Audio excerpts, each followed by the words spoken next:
I got a finger on the cut. Oh, I faded us.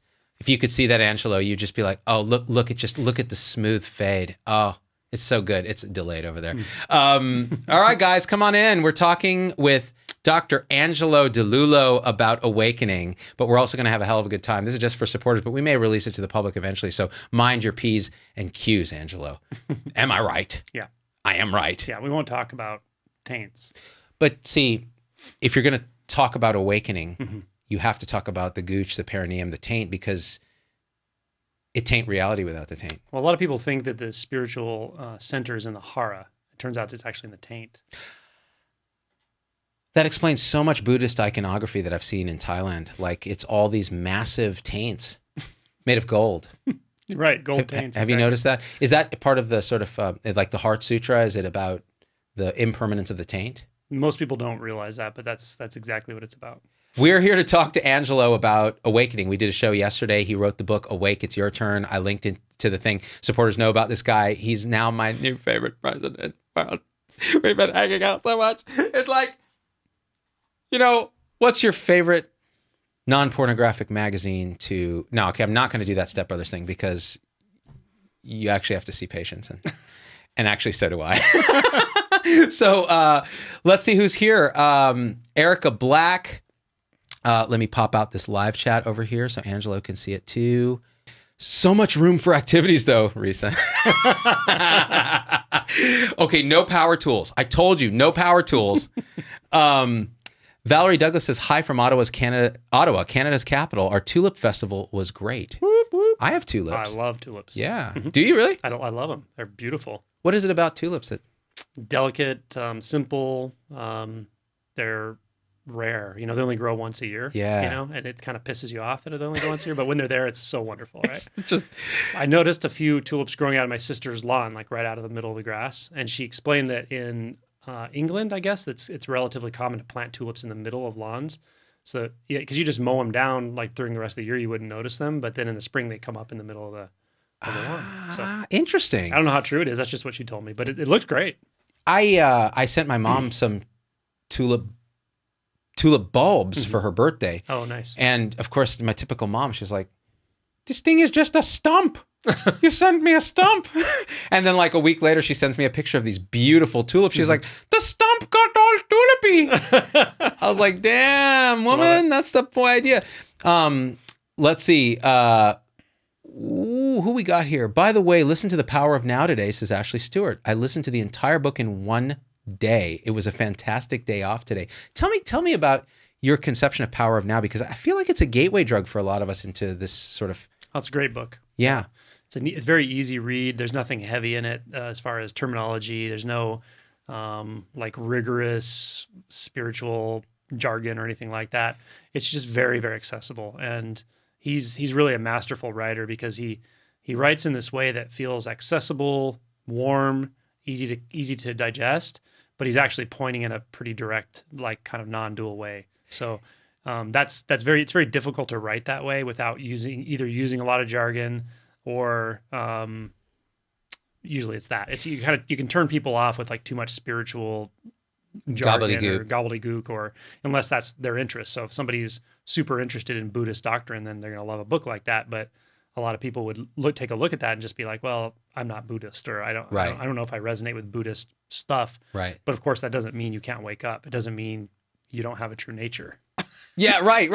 So yeah, he's just very accessible, and I really like his book, and he's probably the number one book I would recommend to somebody that I feel like is starting to kind of delve into their deeper truth and is curious. And yeah, you could say it's a gateway drug, because if somebody makes it through that book and they're really like jazzed about it, they'll often resonate with other things. Yeah, it's kind of what happened to me. What I thought was interesting is how he took other faith traditions and actually incorporated them into the book. So it was not some Buddhist, like you said, it wasn't a Buddhist exposition. It was, well, when Jesus said, and he says it, I listened to the audiobook, and so it was this German, he was just like, when Jesus says the peace that passeth all understanding, he was referring to presence. And you're just like, hell yeah.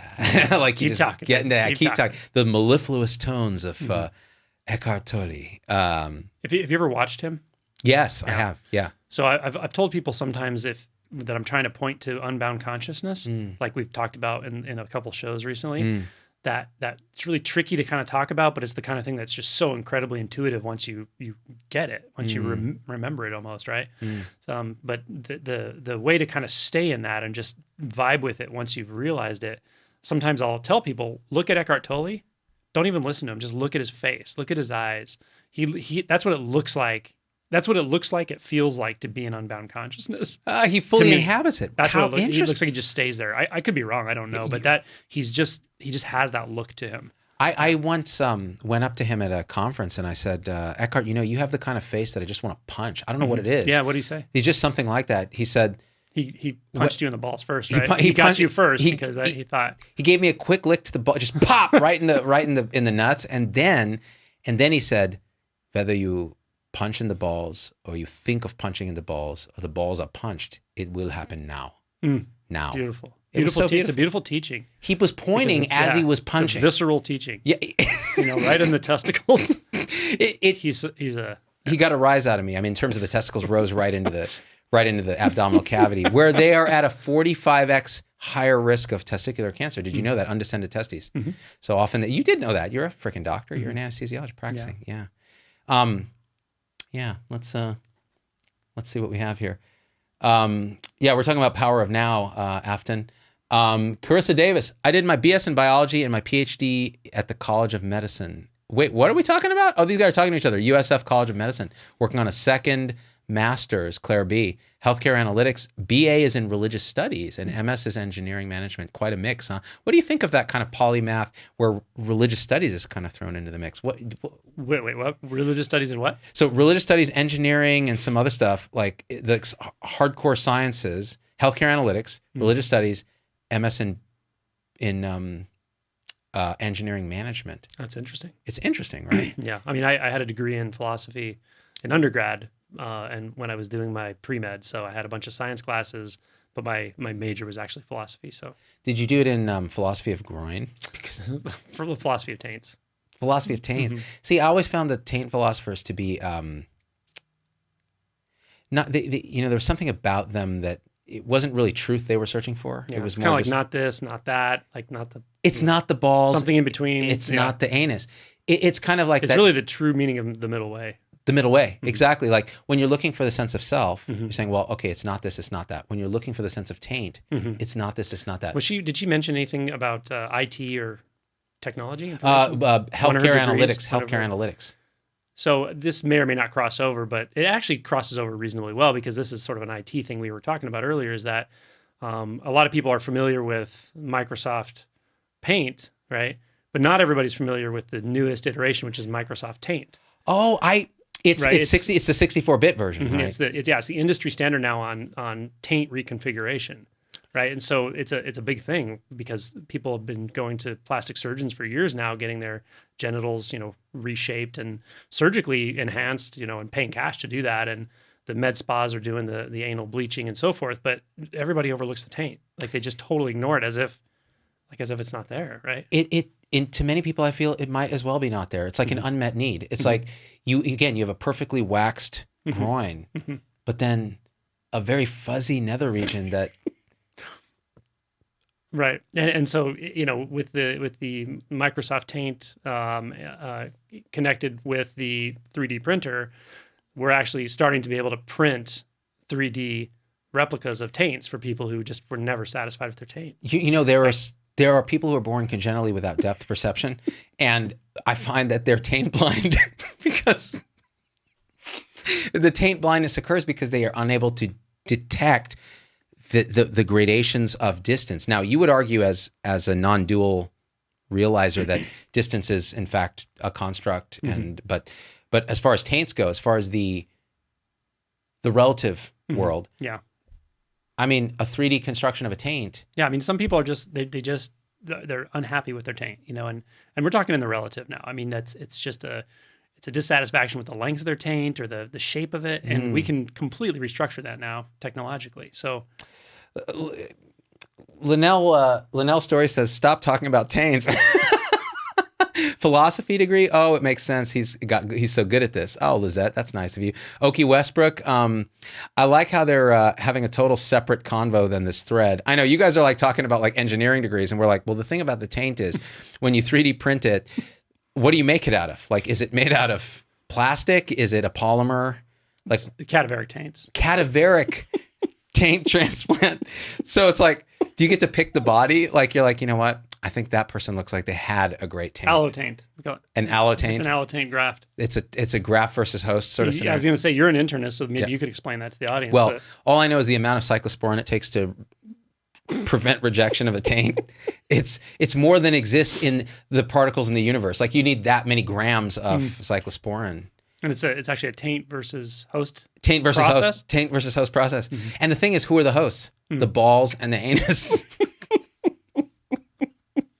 Which means when taints attack, there's two things at risk. Actually, three things if you count the penis. But okay, I can't even, says Risa. Cadbury taint, Liliana Cook. That's just Cadbury. You're onto something. You know what? They're only there for Easter. Chocolate taint. Heard of like a C&E Catholic or Christmas and Easter? It is. You know, you only go to church on Christmas and Easter. That's right. You only get Cadbury taints. They're only available. They're only available during Easter. Yeah. You squeeze them and they just ooze that egg sauce.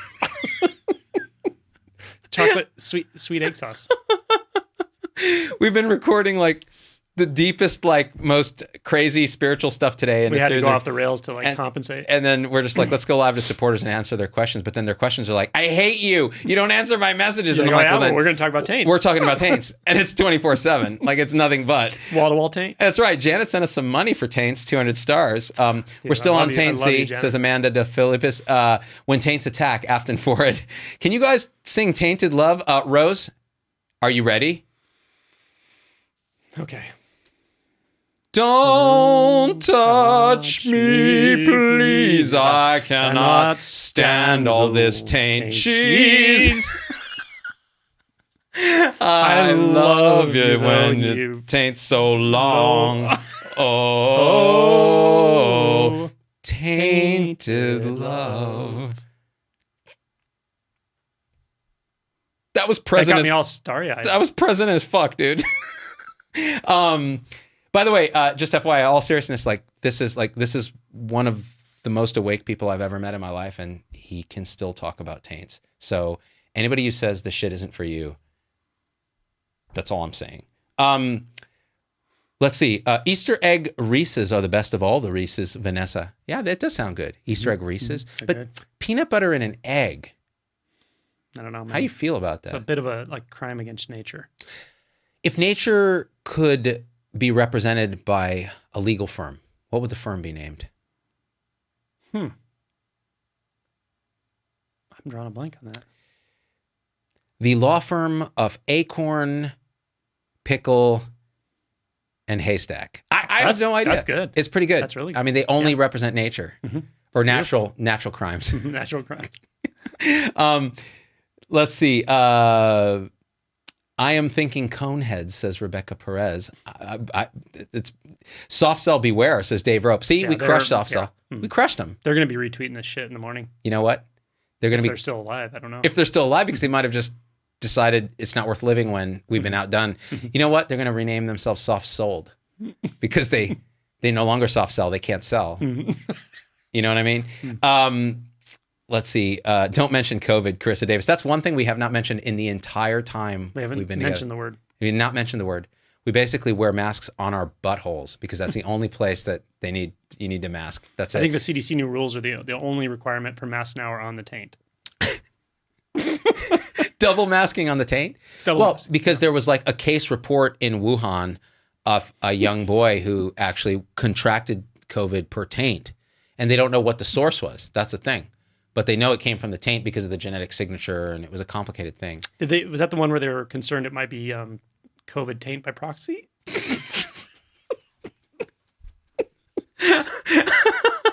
But they do have they have a mask for it. They actually have a mask specifically for the taint. It's a TN95. Oh my God. Yeah. A TN95? Is that, is it fitted? Yeah. Like, do you have to shave? You have to test. Can you imagine? Where do you put that big hood thing? Yeah. Oh, the hood. Were you? Can you taste this? Can you taste spraying this? that stinky albuterol, whatever stuff. That into your shit. face? Could you taste it now? Well, I taste most things through my taint, so yeah, it tastes slightly spicy. I don't know. Let's see. The terrible taint, Beth Dennis. How about? Oh my God. Chris B, the law firm. How about screw, shaft, and F 'em? There you go. That's pretty good. That's good. Carissa Davis. They try so hard to keep a straight face. This is our straight face. That's hard. Yeah. Yeah, exactly. It's as straight as it gets. I love how not one person has asked about spirituality except for Ashley Stewart, who read Power of Now. I'm sure we'll get to it, or maybe not. I've had a couple of taint questions. Did we? What was it? Read some of them. Didn't someone ask? We had a few. Yeah. Let's see. Soft cell beware. Don't mention COVID. Down under. Okay, they're talking to each other. Wow, toilet talk. Are you my 6 and 9-year-olds? Dawn Hopkins. She said 6 and 9. Yeah, I'd say we're about 6 and 9 right now. Bovine taint, Amanda. See, that's the thing. Xenografts. Yeah. So, because how many taints can you save with one bovine taint? Think about that. Think about that. Like, okay, how far would that go? You give a man a taint, he suddenly has a taint. You teach a man to grow pigs that will be transplanting taints to other men. And what do you have? You have a nation full of taint, endless taint. Yeah. We are the tribe of the taint nation. I believe it was Janet Jackson who said that. Who also, by the way, many people don't realize that she was born with 2 taints, which is double tainted. Double tainted. She had a level of taint that's illegal in Nevada, which is and Nevada is a state where where crime is legal, from what I understand. It is. Right? Crime is legal, but double taints. Now you've crossed into like. But see, now is that a subcategory of accessory taint, or is that a?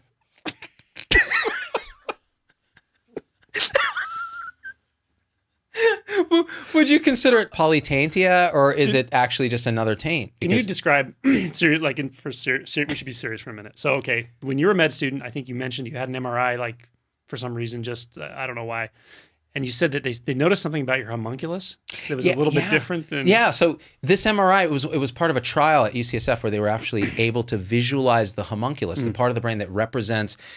figuratively, but now we know literally because it actually lights up with a glucose fMRI signature. It's sort of a radioisotope. Not radioisotope. It's a magnetic resonance signature that lights up in the part of the cortex that is motor control in a map of the body. And the size of each light up is corresponding to how much sensation and how important that part of the body is to your perception. And they said when they scanned me, they had to actually rewrite the book to recreate the bell curves of what was normal, because mine was basically 97. It was 97% taint, and then just a little one finger. That was it, and everything else is insensate. So they actually asked me, "How are you alive? Like, how do you get on the bus in the morning?" And I said, "Well, I've just intuited through my taint since I was young. It's like it's rewired a lot of my brain. Like some people who are born blind, they see with their ears. Yeah. I see, smell, taste, touch, and taint with my taint." I think you told me that was the first time they ever had to hit that big quelch button on the MRI machine because it just overloaded. The taint caused like a magnetic reflection.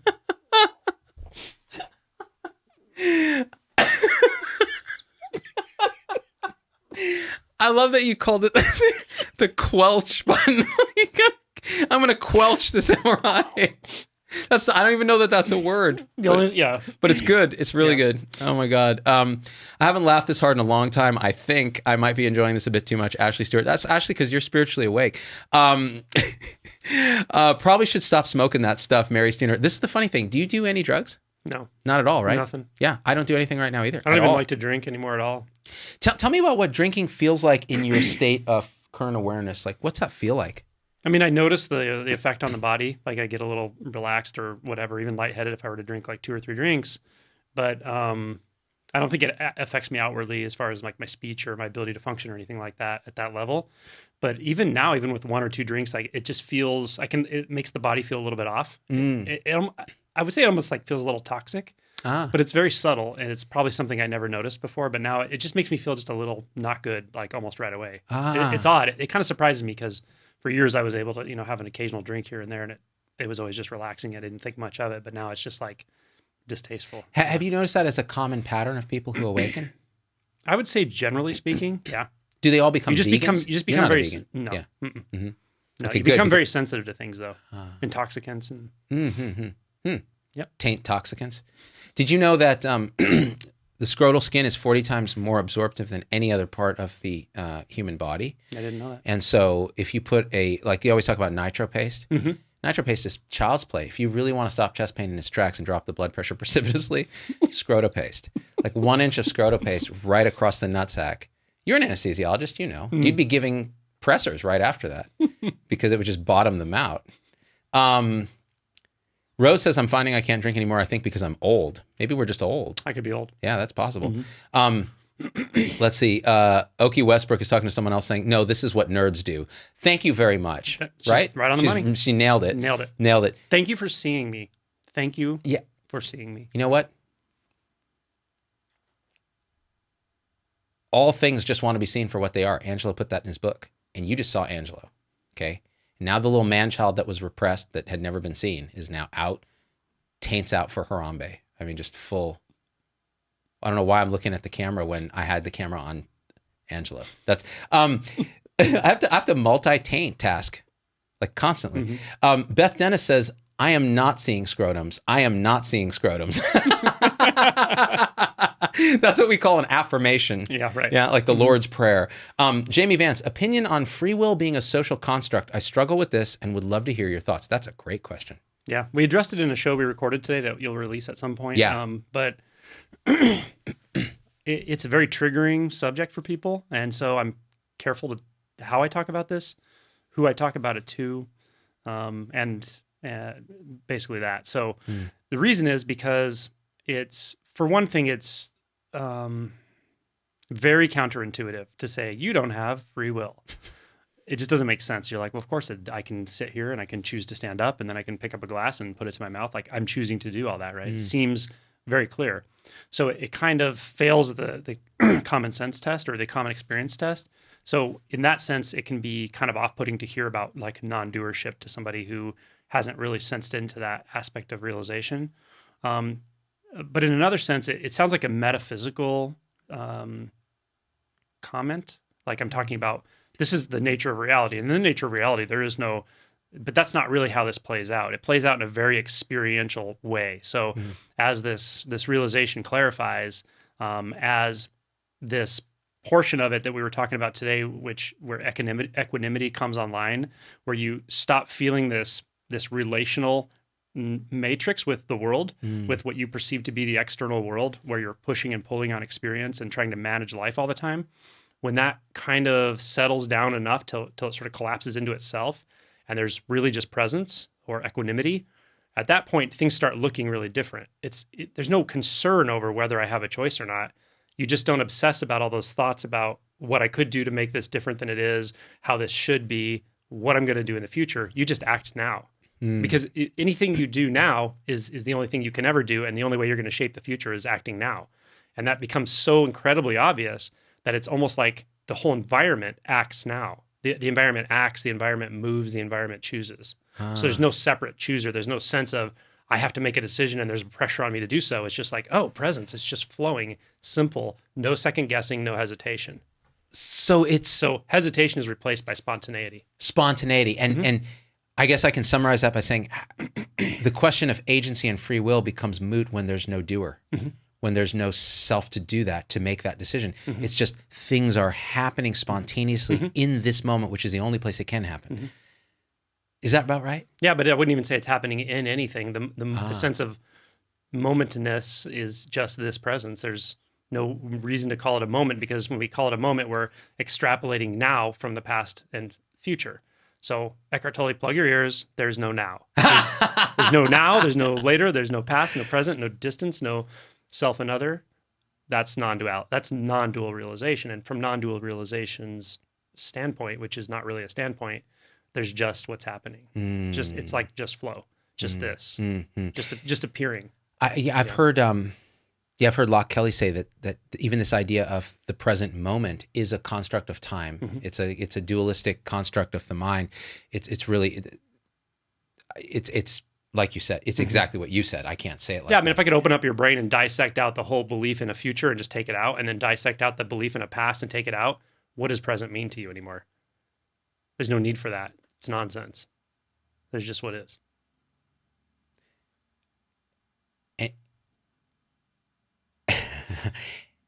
And you're saying that is in fact what is. This, it's very obviously the obvious truth of reality is there is no future and past. And so, like you said, if you were able to suddenly delete through chemoembolism, they can actually turn off the default mode network with TMS, transcranial magnetic stimulation. Magnetic, yeah. And when they do that, people experience basically a non-dual state. But it's an experience because they when they turn it back on, they conceptualize. They're like, oh wow, I had this weird thing, but their identity has not they haven't gone through the process, so their identity doesn't shift that way. So that makes sense. Yeah, it does. So you'll experience presence and timelessness. The default mode network has two sub-networks. One of them is sort of the network that has to do with you in relation to the world, to other people, to how you're perceived. It's that kind of relational matrix. And the other sub-network has a lot to do with like self and time, like doership and choice and future and past and memory, right? And so each of those sub-networks has its own effect on your perception. And one makes it feel like dualism or duality, and one makes it feel like temporality or self and time. But when those aren't functioning, those constructs, because those are created by the mental process, those constructs aren't there. And when those aren't there, what is seen to be exactly what it is. Okay, so this by is nothing separate from it. I think this points to something interesting theoretically, and you can tell me what you think. So people who've had psychedelic drug experiences of unitary consciousness or transient ego death, no self, they often don't. They come back and go, "Oh, I see what everything is," and then within a couple weeks or 3 weeks or a month or 6 months, their ego is back so far online that it has encapsulated and compartmentalized that and made it a story. Co-opted it. And that, it seems to me, it becomes a story like every other story. It becomes a story like every other story. So it's not a fundamental uprooting of the misidentification. And so it doesn't really, it may show them what's possible, but even that becomes a story. Yeah. It's kind of like if you're building a house, this analogy that's just coming to me, but if you're just building a house around yourself constantly so that you never see the outside world, and then, someone like opens a window and you just see the outside world, and you're like, oh, cool, that's the outside world. And then you build over that wall and you keep building more walls and building yourself in farther and farther. You can taste that reality of the outside world, but you don't believe it. You think you're this internal world of the walls and corridors you're building. Or sometimes I'll use the analogy of house of mirrors.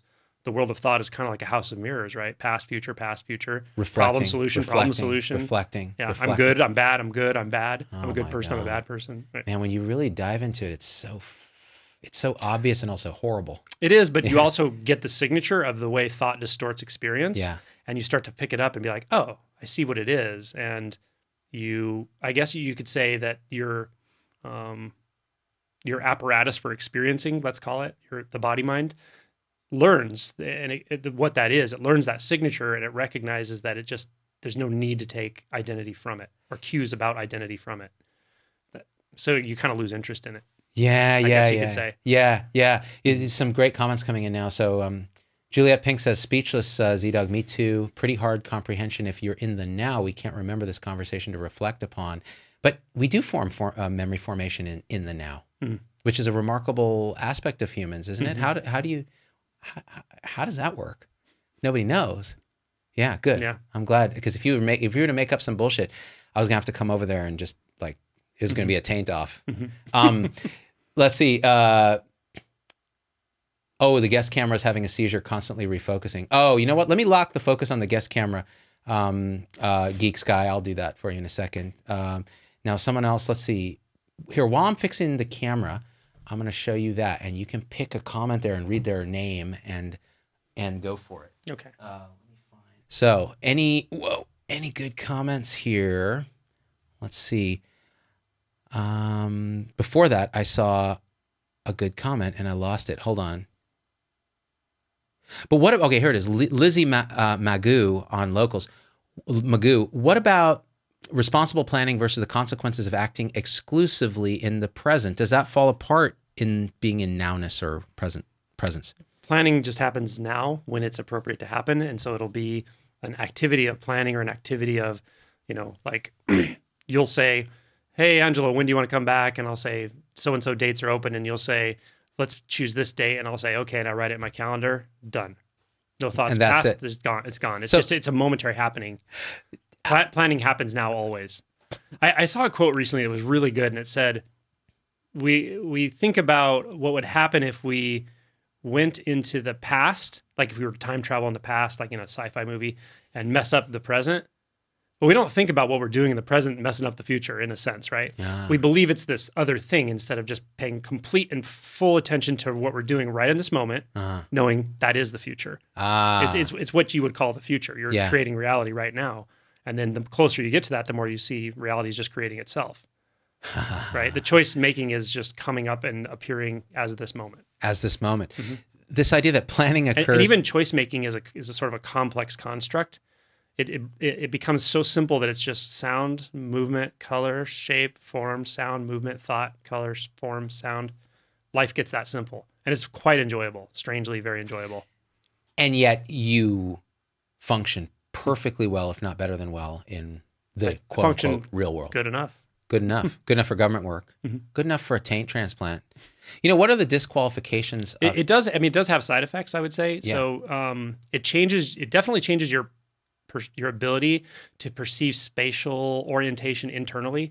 Like I used to actually think about the world in a three-dimensional way. Right. Like I could picture where I'm going. If I'd be like, I'm going to walk down this hallway, and I could like picture in my head where I'm going next and what's after that. I don't really do that anymore. I probably can if I really struggle with it, but It's very hard to do. Interesting. So I had to learn that I noticed that thought isn't there, and I don't have to have a reaction like, oh no, what am I going to do without that thought? I just realize, oh, just look right here. And this just happens, and you realize the internal system just knows what, the memory, whatever it is, even if it's not conscious, knows what to do next. It knows what to do right now, and it just works out fine. It's very strange.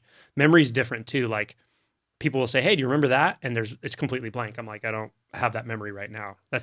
And then sometimes it's like, come on, you remember that because you said it before. And if I really dig, sometimes I can come up with it. Yeah. But other times I'm like, there's no sense of wanting to recall a memory right now. Yeah. It's just what's happening. It's just quiet in my mind right now at this moment. Yeah. But other times, like informational knowledge is very clear. Like I know the dose of a medication or whatever. It's very, very obvious and clear, and it's there right when you need it. But I don't have to think about it. I don't have to rattle this stuff around in my head to actively remember. I don't have to actively remind myself not to forget. That's something a lot of people do with planning. I have to actively remind myself to remember this and remember that. Does that actually work? Yeah. God, I'd say, well, what's reminding you right now to remind yourself to do that? Exactly. Like it'll come when it needs to. Yeah. And the more quiet the mind gets, usually, the more accessible that information becomes and the more sort of precise the mind gets. But more importantly, it just gets relaxing. It's very calm, and it doesn't feel like so much exertion and stress and struggle. Beautiful. Joanne Costanzo says, curious as to how Angelo started his journey to awakening. Was there a defining moment? Oh, yeah. Well, so for me, I grew up in a lot of like anxiety. My internal world was very anxious. The thoughts themselves to me were very uncomfortable. And I actually had to learn over time that for some people it's not uncomfortable. But for me, living in that world of internal thought reference was very uncomfortable, self-referencing thoughts. So really the trigger for it was just that anxiety and that kind of angst of living in some small internal world and trying to struggle to get out of it through thinking, which made it even worse. And I would almost say by grace, I actually picked up a book one time that had awakening stories in it. It was a group of stories of people who described very clearly going through this process themselves. And each one was in their own words. And some of them used some Zen terminology because this was like surrounding a Zen group of people, but they were very personal stories. Like some of them told the story in a very concise way over a period of a few days. Other ones kind of started a month before and started filling in details. So they all told the story their own way, but they were so real, so vivid, such alive transformations that it was undeniable. And as I read those, I started to actually feel this movement inside myself. And then I had meditated for a few years, which helped a lot with like the anxiety, but it never shifted identity. And I just picked up something intuitively from those stories, and I could feel it. It's like I could pick up something, pull it out of my chest, and show it to you, and go, "This thing right here." I suddenly knew that was there, and I didn't know it was there before. But it's not a thing I can pull out. It's just it's somewhere in here or kind of out there, and I just picked it up. It was this intuitive knowing of like, oh, it's a possibility. It's in a sense, it was what's not there. It's what's not a thought. It's what's not a concept. And it just sort of like, almost like a snowball. It just started picking up its own momentum. And I purposely oriented toward it, my attention. I oriented my attention towards this shifting, this moving inside me. And it became kind of louder and louder, and it just really picked up a momentum. And at first it came and went, and then after a while it was like all the time it was there. And I just had this sense of like letting go into it, diving into it. And yeah, that's kind of the gist of how it played out. Yeah. These stories actually are very powerful in pointing. The ones you put in your book of your awakening, of the artist who awakened, of the different anecdotes throughout the book of like, and then this happened and this happened. They're so powerful because they evoke in sensitive people that feeling. At one point you said, in your own journey, you said, and I know how perilous it is to write about this because first of all, it was a long time ago. Second of all, we kind of, it's difficult to even speak of. But you said at some point something happened. You just noticed there was like a little fraying in the fabric, a little thread in reality that you started to tug on. I was like, what is this? A little smile, and I knew to tug on it. I knew to kind of orient towards it, but I knew I didn't know what it was. Yeah. But it was almost like the fact that I didn't know what it was, and yet it was so real and alive and almost just, I don't know, it was just light and true and real. And I was like, oh, what is that? And yeah. So the other danger in telling these stories is the way our minds operate is they're data collectors. They collect data and try to reproduce things through that data use. With this type of thing, you can sense sometimes what someone's talking about when they talk about their own shift, their own awakening. But I always caution people, don't compare your own experience to it, because you're going to experience this in your own way. It'll be intuitive to you. You might even go, is this what Angelo said? And question your own experience. And I would say, don't question it and orient toward your experience, because yours is the right one. Always. Your intuition is the right intuition, not my story, not any, don't even recreate your own story or your own, I had this experience before, but this one right here is not quite like that. It'll never be like that, because that's a memory. It's a distortion in your mind. What's here right now is the only thing that could ever possibly be. And when it comes to realization, it's it. That's it. Does that make sense? So you just start to feel into it, and it just gets a momentum. It makes sense too, especially what you said about don't take someone else's story, because then what happens is sometimes I've experienced this in moments of experiencing, brushing up against an unbound consciousness experience. My mind will immediately try to package it into a story that I've heard. Oh, remember when Angelo said this, or remember that guy Adyashanti was describing, touching into the mystery in your stomach, and you're making all. And it's like, no, forget all that. So guys, we haven't released this video that we did today, but like. Last night, after marathon sessions of this stuff with Angelo, I was fried and in my head a little bit, because we talked about so much, and I'd had all these openings and then closings, and then openings and closings. As we're leaving the studio for the night, he was like, one thing I'm feeling is, you consider the possibility that you can't know anything about whether you're awake or not, that it's possible that you just can't know that. And that's not something you can know. And when he said that, I was like, the fuck does that mean? Like, just, but I was like, okay, this means something. It's really almost, what does that mean? And it triggered some weirdness, and I went home and I was very confused. And my wife was like, well, how was that? Was Angelo what you thought like he'd be? Because you've been talking about this motherfucker for like a couple of weeks. And I was like, I don't know.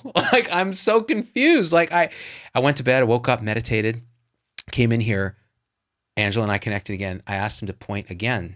What was it you pointed to me yesterday? He goes, oh, it was this. And immediately time stopped. Everything got silent. And I just started staring out of the window and feeling unbelievable presence. And Angelo immediately became quiet, stopped talking, and was with me in that space for I don't know how long. But in that space, I experienced there were no stories, there was no thinking, there was no knowing. It was just this. Mm-hmm. And then the stories came back, but it was so remarkable. Mm-hmm. I mean, so remarkable. I don't even know what else to say about it. Mm-hmm. And it's always there. It's always there. Mm-hmm. It's like there now. We're all right. It's there. We have the filters. Mm-hmm. But that's the 1 minute you put the mind on tilt that's trying to judge, is this the right experience or the wrong experience? When you stop trying to judge if this is the right experience, the wrong experience, then there's only experience. An experience is never wrong. Your experience is never wrong. You know, there's a kind of weirdly related question here. Little Mama Bird says, how does this fit in with dementia? Good question. Yeah.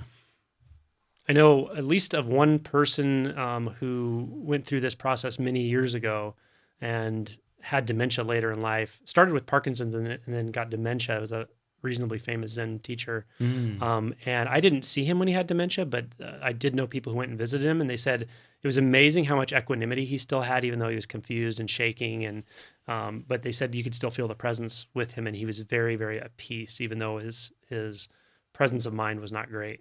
Interesting. So it's weird because I've actually thought about this with dementia. Like dementia is a higher cognition problem. It's a thought and memory issue.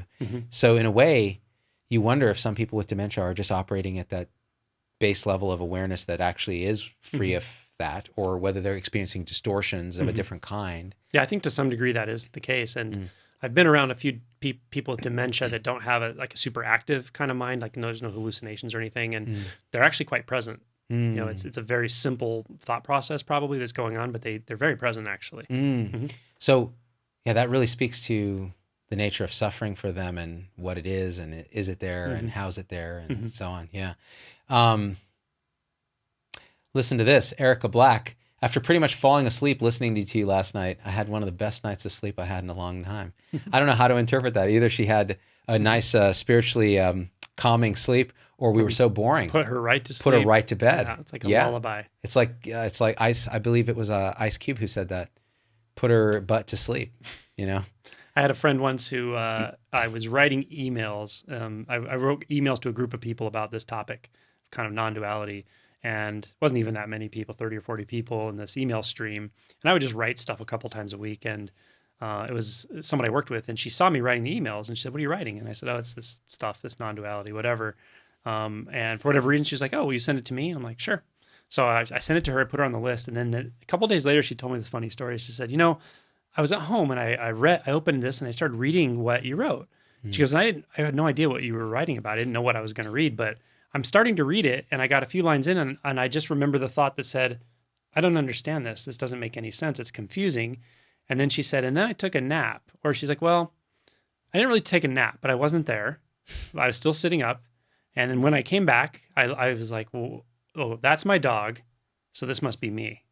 So she just went away for a while, just sitting there, right? So this kind of pointing, this kind of talking can have that effect. Yeah.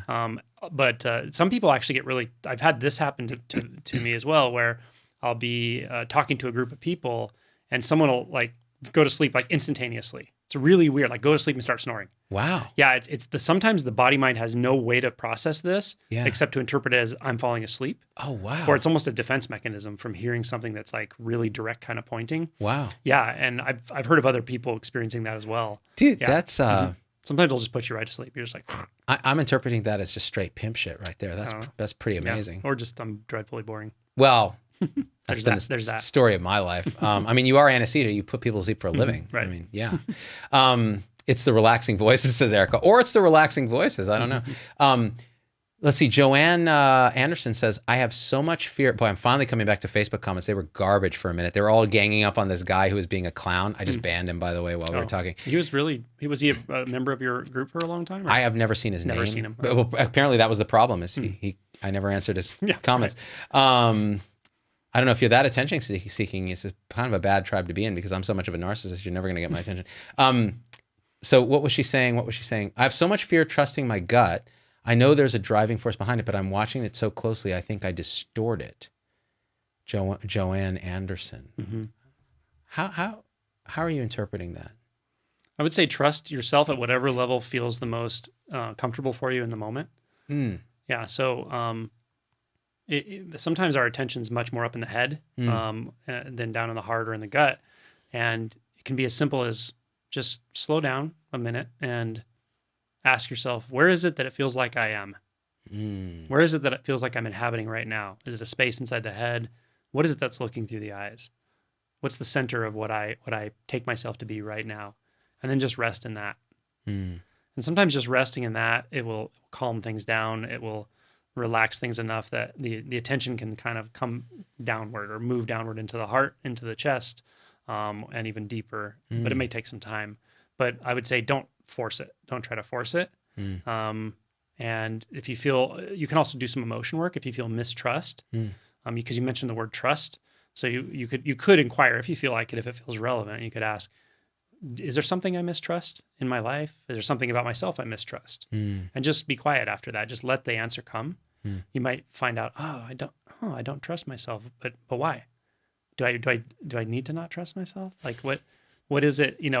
Where's this part of me that I don't trust? And you might find everything that's about you is right here already. And sometimes just kind of questioning that ongoing belief we can have about not trusting ourselves, we realize like it's something I've sort of believed for a long time, but there's nothing behind it, and there's nothing at the core of it. If you really like inquire into that, and sometimes it's a bit of a leap of faith as well.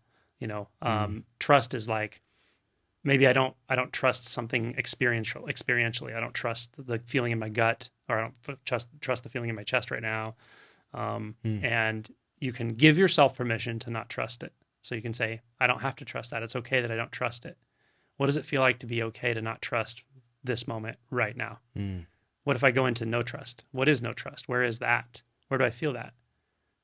Without analyzing it further, just let no trust be there. It's okay.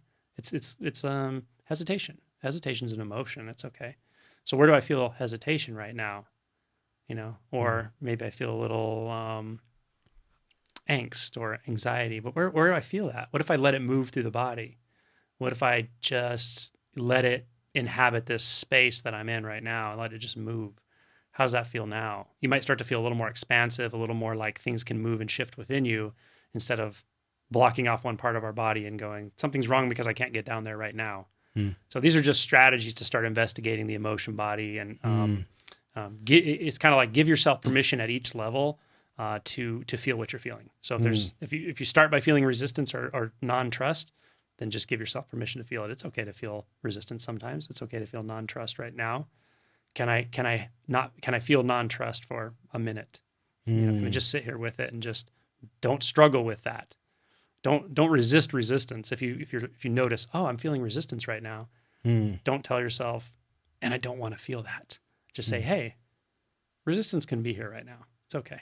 Let me just feel it as best I can. Yeah. And sometimes that's it. That's all you got to do in that moment. That's all you're called upon to do, and it's all you can do. Wonderful. There's two great questions. One is from Debbie Janke. I'm going to nail them both because then they're going to disappear and I won't be able to follow up. So Debbie Janke says, what are dreams like after awakening? And the second question is from Larissa Yasinovskaya. Sorry. Can you talk about the fear of loss of control? So dreams and fear of loss of control. Dreams probably vary a lot person to person. For me, in the last few years or so, they've just become very, very quiet. It's very quiet in the mind at night, even during sleep, although there are some dreams on occasion. And, they're interesting, I guess. It's funny to inhabit a dream as awareness when it's happening because in one sense, it's just as real as this. But part of you also knows that any structures of any structures that seem like solid events and so forth are thought-based. So even though it's a sort of distorted thought-based dream world, there's still something that's very light about it. There's not a fear.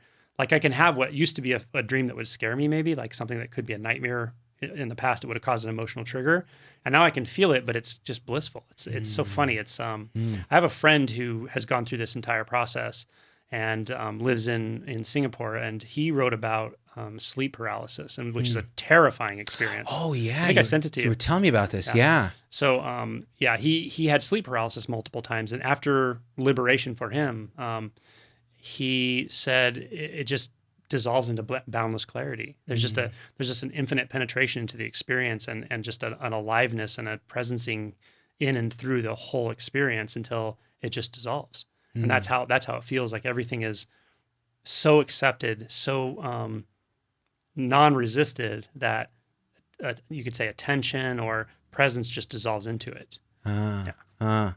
So Okay. so it doesn't ever have to stop being what it is. Fear doesn't have to stop being fear. It's just that you dissolve so much into it, and everything just dissolves into itself that it's like, oh, that's what it is. It's fine. There's nothing resisting it or pushing against it or witnessing it. It just is. And when it starts, you can actually be, you can recognize this sort of intellectually and even somewhat emotionally that there's much less resistance and things feel a lot softer and more naturally accepted. But it can actually get very physical to where you have no physical reaction anymore. It's just like body. It's very quiet in the body. It's body quietude, even when things would normally trigger you, or even if they cause you to respond to something in a certain way, to respond to the environment in an appropriate way that could be interpreted as like an emotion, but energetically inside it's very quiet. It's just simple reaction. It wouldn't even be reaction. It's just response. Yeah. And so that feels like that way for me in dreams. I noticed this not too long ago when I had something that would have been like a nightmare. And I remember just it feeling completely blissful. And as I woke up, it was like, oh, it's so weird. I can't even imagine it being scary anymore, but I can remember that it would have definitely have been. Right. Yeah, You could. but there's nothing to be scared of it because there's just that. It's actually the fundamental root cure for fear. Isn't it not fear? Because fear is that feeling. For what you're talking about. By the way, Logan just texted. He downloaded that first interview we did yesterday. No one has seen yet, the first big long one, and he actually felt compelled to text and say that interview was fucking amazing. Oh, good. I'm looking at it now for the first time, and so I think. That's a side note. So the other thing, speaking of that, loss of control. So you've spoken a bit about that across some of these talks that we've done. They haven't seen yet, but talk to me about loss of control, because a lot of people fear that with awakening, if I'm losing sense of self, well, then who's going to hold the reins? Who's going to control my kids and manage my job and drive my car? What goes away is the one that fears that. What goes away is the one that fears the that loss of control. Oh, so there's no entity to fear that loss of control, and therefore, realize that was there ever a control? Was there ever loss of control? Was there ever a fear of the loss of control? Oh. The fear of the loss of control is what you want to do with it. Was what you want to be without. Yeah. Yeah. I noticed this in a few different aspects of my own process. One of them was, I think most people can relate to this belief that there's someone out there, some special person that's going to save you in life, right? That's going to make you happy somehow or whatever. That we have this really deeply ingrained in us by probably the way we form emotional connections as we grow up. And I remember that being there for a long time for me, even though I sorted a lot of things out and so forth. There was still this fear or something around that. I couldn't tell what it was, and all of a sudden it came completely into consciousness. And it's not that I want that person to be the special person that can save me. I want to be free of the fear of not having it. That's what I realized. And it was the weirdest thing. I was like, oh my God, how could I have not seen that? And it just released the whole thing. And it was like that fear was gone completely. Like the fear of abandonment, all of it just went away completely. Just like that. But there's different layers to this stuff, of course. And the control thing is kind of like that. Like it's feeling the fear of being out of control is a big deal. Like the fear of helplessness. Fear of helplessness is a big deal. But it turns out what helplessness ends up being when you don't have the fear of it is not a big deal. And it's actually quite enjoyable, because helplessness isn't the loss of control. It's the loss of the illusion of control. And then you find it again as presencing all the time, just the environment, self-responding all the time, dissolving into itself, appearing out of nothing, luminous, and that's enjoyable, vivid, alive. That's a liberating thing, because there's nothing to do. There's no one to do it. There's still there's a lot of participation, but it's spontaneous participation. And it's enjoyable participation. You're not picking and choosing anymore. So it's not like, I'm waiting all day so I can do that one thing that I'm looking forward to. None of that. There's no looking forward. anymore because it's like it's right here, and it's like, oh man, how did I overlook this? It's just so simple but very enjoyable and profoundly significant. Debbie Jonke, what's it like when people around you are suffering? How do you interpret what you see? I've gone through a lot of iterations of how to interact with people in that way. What happens for a long time after an awakening, and this is very consistent among people, is you go through these phases where first you realize, okay, I can't just wake that person up so that I don't have to suffer from their suffering, right? And then you realize like that's not going to happen. It doesn't work that way, right? I need to keep waking up if nothing. So, and then after a while, you start to relax about that a little bit. You're like, I can't wake other people up. People are going to feel how they feel around me, and I'm kind of subject to it, and that's just how it is. Then you start realizing, oh, but I still am having an internal response to them as if I kind of wish they weren't, affecting me this way. And then you realize, but is that about me or is that about them? And it just gets closer and closer to you, and you realize, oh, my own resistance pattern towards what I perceive them to be is actually what's operating here and making me uncomfortable. Yeah. And then as it gets closer and closer, you realize, oh, all of the keys to what I consider suffering are all right here. And then suffering ends when you stop trying to end suffering, as a paradox, of course, but that is how it works. So when there's non-resistance, there's nothing to resist. There's your perspective that there's someone out there that can make you feel miserable or harm you and all those sorts of things. Although when you believe in them and you act out of them and you operate in that world, it's kind of true. It's like a self-fulfilling prophecy. And we have interactions with people that recreate that again and again. But when you see that it was always a construct, it was a belief, it was something that I sort of adopted over time and habituated in my own behaviors, belief and behavior system, then it can actually relax and stop into where there's no worry that someone's going to make you suffer or their suffering is going to affect you. And at the same time, if someone is suffering, I feel like I'm compelled to, if they want help or they want something, a tool or a way to address it or anything, I'm totally compelled to help them. I feel like, sure, of course I would offer to alleviate that in any way I can, but the way I can do it is to show you that you can do it. That's always the answer. But again, I don't need to do that. So that's up to the person. If they just open in that way, or they, like I said, I don't go around talking about this, but people find me through a group that I might talk to or something. And then those are the types of interactions I have. So yeah, I feel quite compelled and I'm more than happy to basically feel the suffering with somebody else. And together we can work through that and show them that it's okay. They can handle this. They can embody it and they can disentangle it, and it just kind of works itself out. Yeah. Oki Westbrook agrees. Yes, yes, yes. So much this with suffering. Let's see. Are there any schools? This is an interesting one. Geek Sky says, are there any schools of thought that separate meditation from consciousness? I had to quit the Waking Up app, Sam Harris's app. This look for the looker thing was pissing me off and too religiously based. Well, what's interesting is Sam Harris is a hardcore atheist, and look for the looker is an interesting. So how do you? Well, there are a lot of like sayings like that can work. I don't know anything about Sam Harris at all. That's the most I've ever learned about him, except a few things you've said. He's like vaguely non-dual. You mentioned he was an atheist. He's an atheist. He's more like a Tibetan Dzogchen type of guy. Okay. Yeah.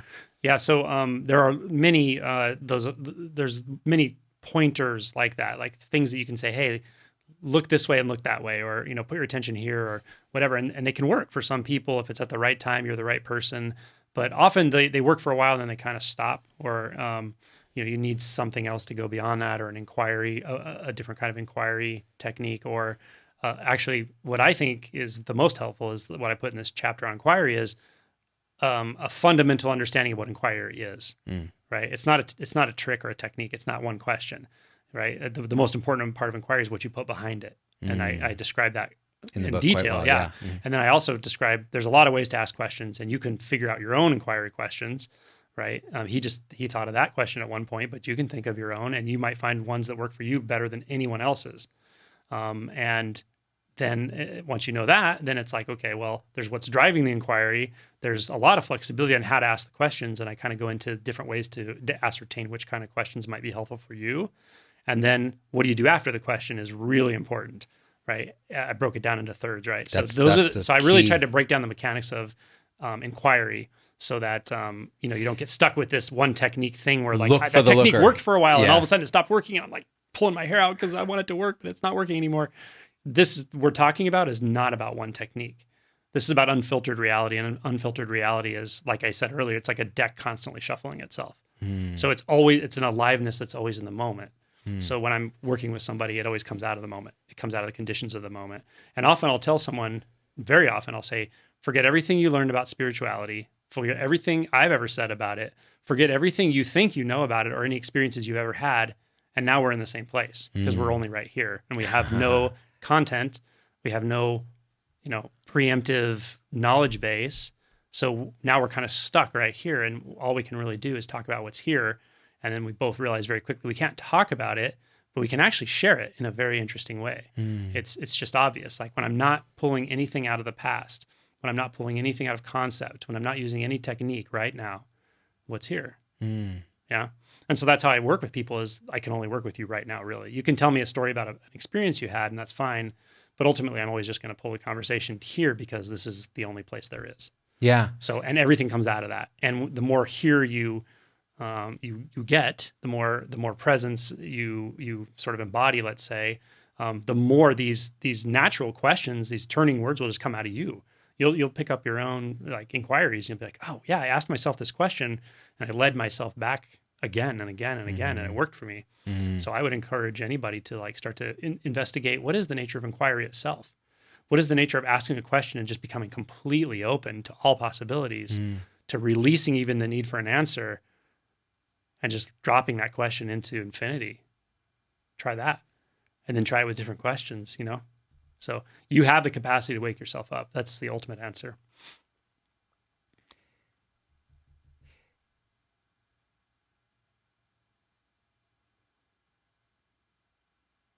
Yes.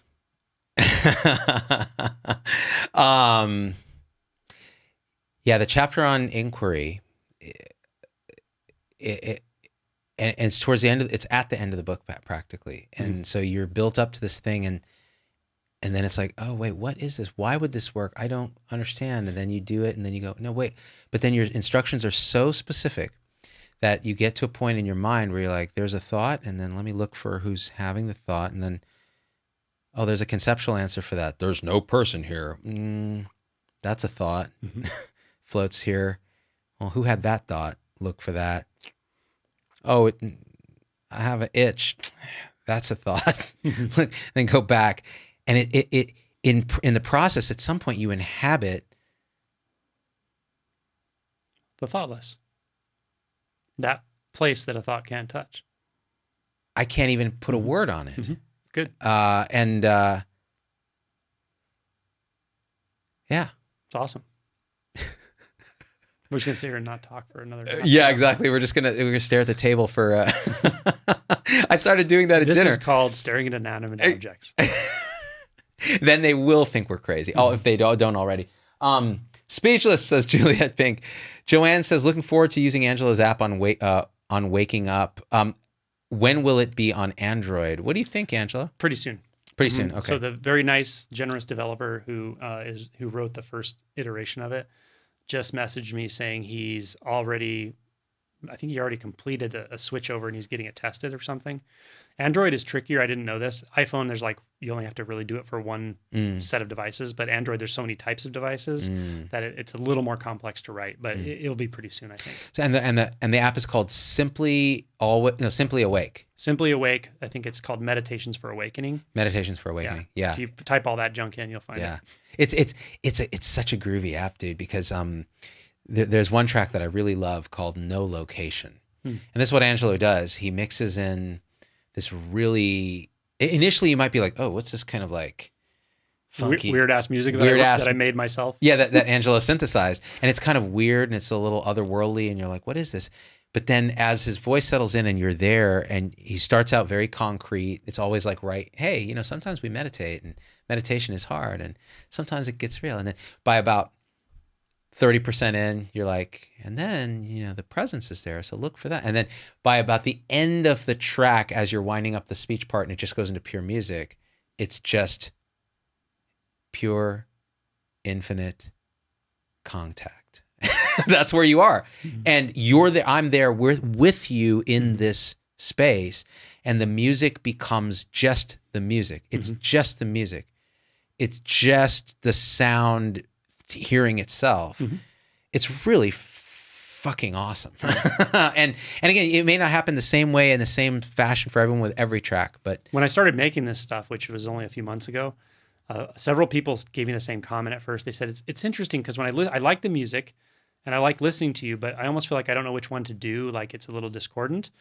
And then they'll message me back a little while later and they go, actually, no, it works really well, because my mind kind of gets on blink. It's like, I don't know what to listen to. And all of a sudden I'm like, whoa, I'm in this in-between space. And I've heard more than one person say that. So I've tried to respond to people's comments about the music, and I'm getting better at it. I'm definitely not a master at any of this stuff. The voice stuff I'm training, and I'm getting the sound better, as you know. But that vibing with the music versus the voice, and it definitely has an effect, and I really try to put them together in a certain way. Yeah, and I think next time you're gonna we got all kinds of stuff to make it like technically better, but the truth is it's you. It's not the technique. It's this interesting magic that happens. You are very mind identified when you start every track. It's like I just come in with like, there's all the judging mind is going, oh, does this voice sit in this pocket with this thing, and why this choice of sound effect, and then you're and then it's magic, dude. Mm-hmm. Yeah, you're doing it intuitively, clearly. I mean, when I record these tracks, just for anybody who is curious about this, I really don't do it like a traditional guided meditation might be. I don't really know what a traditional one is. I don't really listen to them, but I imagine it's like, close your eyes, let go of all your stress, feel your seat in your chair. We're going to relax now, right? Whatever stuff like that. Squeeze your taint. I'm joking around, but I really try not to just give you a set of instructions about what to do and how to feel.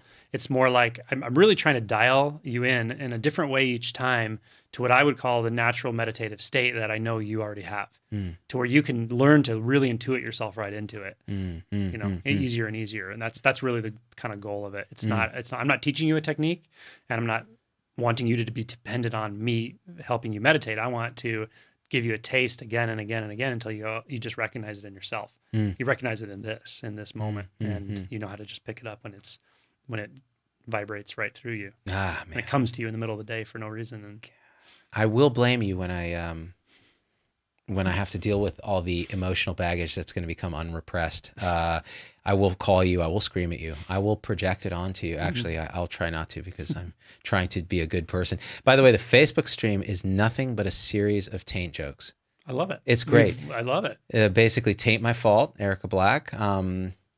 Something about sucking the taint from Liliana and Risa. Thank you, Liliana. Taint My Fault, Amanda. And Amen from Michelle Stevens. To the taint.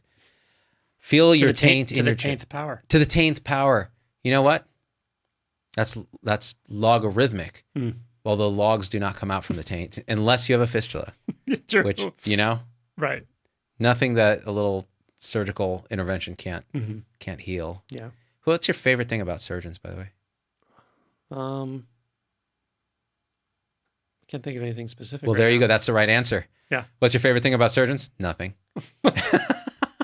A joke came out of left, or that question came out of left field, and I was like, I have no idea. You were about to say something though when I interrupted you with that. Horrible. Well, I was going to say something that I won't say in public. I wouldn't be making fun of surgeons. It's just a story I can't tell. Oh yeah, no, yeah. You can't. No, it's a story I can't tell. You can't tell it. Of course not. Yeah, and this is effectively public, even though these people are. Some surgeons I know are very funny people. They have really wicked sense of humor. Yeah. Yeah, I've seen that. Cool. Yeah. One of my best friends is a surgeon. He's got the best sense. I mean, he makes me laugh so hard that I start crying every time I talk to him. Yeah. And other people around are just like, this is not funny. But I'm just like, this is the best thing I've ever seen. His name is Ellie, but he goes by Doc Quixote online, and he's just like a general surgeon up in the Northwest. And we went to school to UCSF together, and he would tell us just a story about, Z, and he talks a little bit like he's got like a hick kind of thing going on. He grew up in the Central Valley with me. He's like, Z, these fucking geese. Fucking geese are just the worst, man. Have you ever been fucking, the geese will fuck with you? Have you been fucked with a goose? Like, I've been fucked with by like internists, by fucking residents. I've been fucked with by administrators. But when a goose comes at you, there's nothing like it, man. It's like it takes you down from your human perch and just puts you into the fucking primordial soup. And he just starts escalating this thing about this goose. Funny. And by the end, he's threatening the goose's life. He's, I will put a foot in a goose's ass. I don't give a fuck. And you're just like, holy shit. I'm just like, tears are streaming down. People around are like, what is wrong with this man? I love it. Yeah, surgical humor, man. Yeah. Taint, it's what's for dinner. Erica Black. Oh, the other white meat. Yeah, I'll have seconds. Serve it up. What we were talking about earlier. Oh, there was a lot of concern in the 70s and 80s about paint chips. Yeah. Yeah. Now there's some people having some problems with taint chips. It implanted microchips in the taint. Right. Exactly. Part of the whole Bill Gates, Jeffrey Epstein connection had to do with taint chips. Many people don't understand that Microsoft actually invented the first implantable taint chip, but it was like, the processor speed was quite low. It took a long time to boot. So it's very hard to control Alt-Delete your taint. It's not impossible. Sometimes it'll freeze. And then the question is, do I report this to Microsoft? Like, try Control T? Control T for taint? Is it control? And on a Mac, it's Control Option T. Oh, I see. It gets the systems don't really communicate. Yeah. Taint options. It's like a cryptocurrency investment strategy. Taint coin? Taint coin. Yeah. Gooch coin?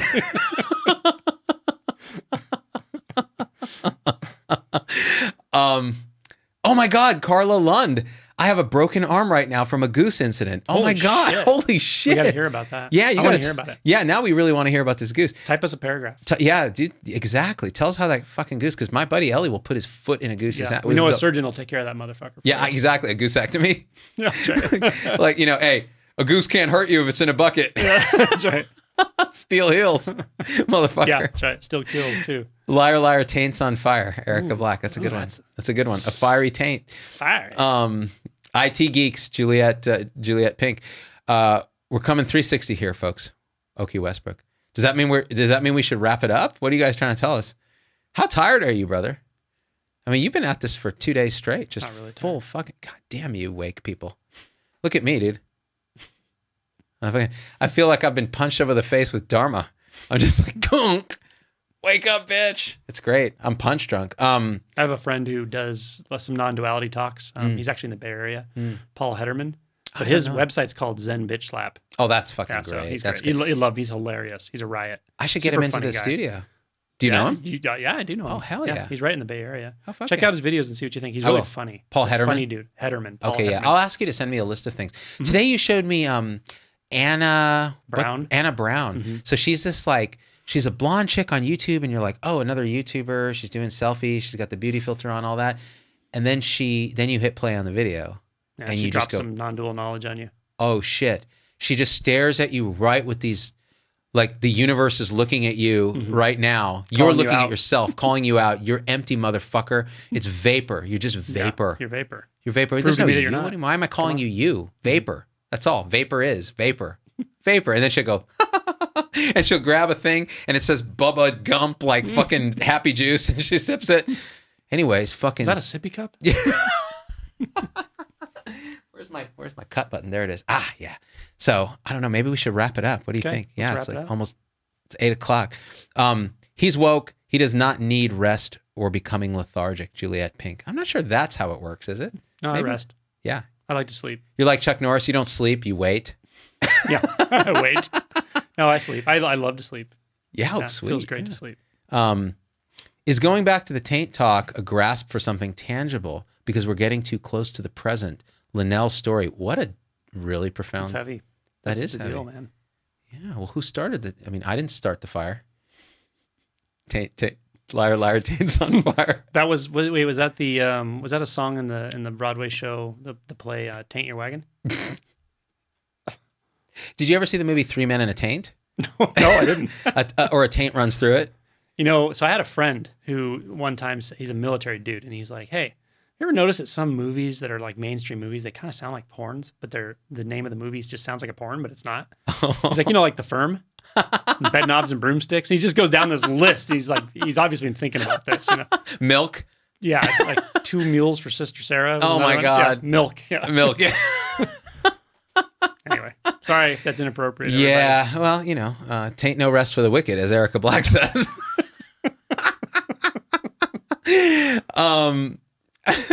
He just is, says Oki Westbrook. Man, this is great. I love these people. I love these people, Angela. They really are. They're great. They're really great people. I love the contributions. Yeah, they're really wonderful. Both with the non-duality and the comedy. It's great. Yeah, non-dual comedy is the next big spiritual movement. Love it. It's like, how does that even work? There's no audience. That's right. And there's no joke. There's no comedian. Joke's on me.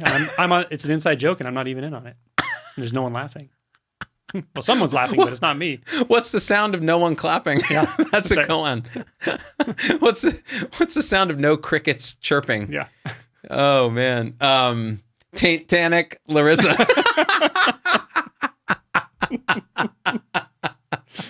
Oh, that's good. Taint fellows, Linda Nessel Train. That's good. That's dark. That's dark. Taint fellows. Taints on a plane, Liliana Cook. Right? Get these motherfucking taints off my motherfucking plane.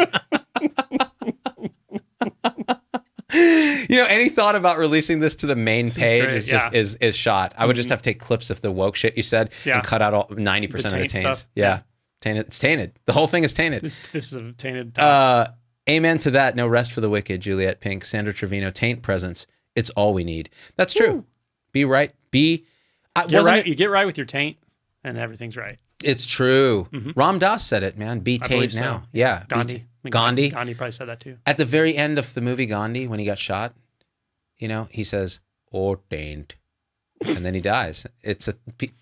People. The subtitles had it wrong. That's the thing. They got it wrong from the Sanskrit. He spoke Sanskrit, which is not a thing, but right. He speaks fluent Sanskrit. The sound of no one clapping is taint. Linda Treen. That sounds like a koan, doesn't it? Could be. Yeah. Yeah. Mm-hmm. Like your master, you come in after a seishin to the dokusan, and you're like, "Hey, I've been working on my koan master is, what is the sound of one taint?" And he says, "Demonstrate for me." And you just, what would you do, Angela? How would you? I can't do that publicly. Never mind. Taint serious, Michelle Stevens. The whole thing is tainted, Risa Dubois. How many peanut butter meltaways do I have to send to make up for all the taint jokes? Erica, I still have like 40. She sends me these wonderful peanut butter meltaways. They're from Pennsylvania. It's like a local. I have some. You should have some. Take some for the road, please. I'll try one. Do you like candy at all? I love peanut butter candies. Okay. Oh my God, dude. We should just have him. Should we have him just eat one right here on camera? It's so fun. Now we'll do it after. It's so good, dude. It's a transformative experience. Sounds good. Peanut butter meltaway. I like the peanut butter. Yeah. And it does. Visual. It's exactly as the name describes it. It's just, you go. Where are these from? Erica, they're from a candy company in Pennsylvania near where she lives. You can only really get them from that company. Nice. So they're like got this like a local flava. Get right with your taint. I need that on a shirt. Amanda to Phillips. You get your taint sorted out, and everything falls into place. Everything sings. You know what I mean? Jordan Peterson wrote a book called 12 Rules to Save Your Taint. And rule 1 was clean your room. It's weird. It's paradoxical. Yeah. Like, why would cleaning my room affect the gooch? Do you want to explain what gooch means? Yeah. So gooch, it came from, you explained it to me today, and I was like, that's not, I was like Luke Skywalker hearing that Vader was his dad. I'm like, that's not right. That's impossible. To tell me what it is. Well, I had to message a friend. I messaged this person that I message very rarely, but a friend of mine who I remembered him telling me this other word for a taint. And I remember it being really funny. And I remember there was a story that made it even funnier. So I just randomly on a, whatever, was it Friday morning, messaged this dude. And I was like, hey man, remember that time you told me another word for a taint? You want to like explain that to me? And he was like, okay. And he's like, it's a gooch. And he said, because the editor of Penthouse magazine, I think it was Guccione, something like that. And they said he's not quite an asshole and he's not quite a dick. He's something in between. Everybody said that about him, so they called it the gooch. They called him the gooch, and they turned it into the gooch. Yeah. The gooch, Melissa McPherson.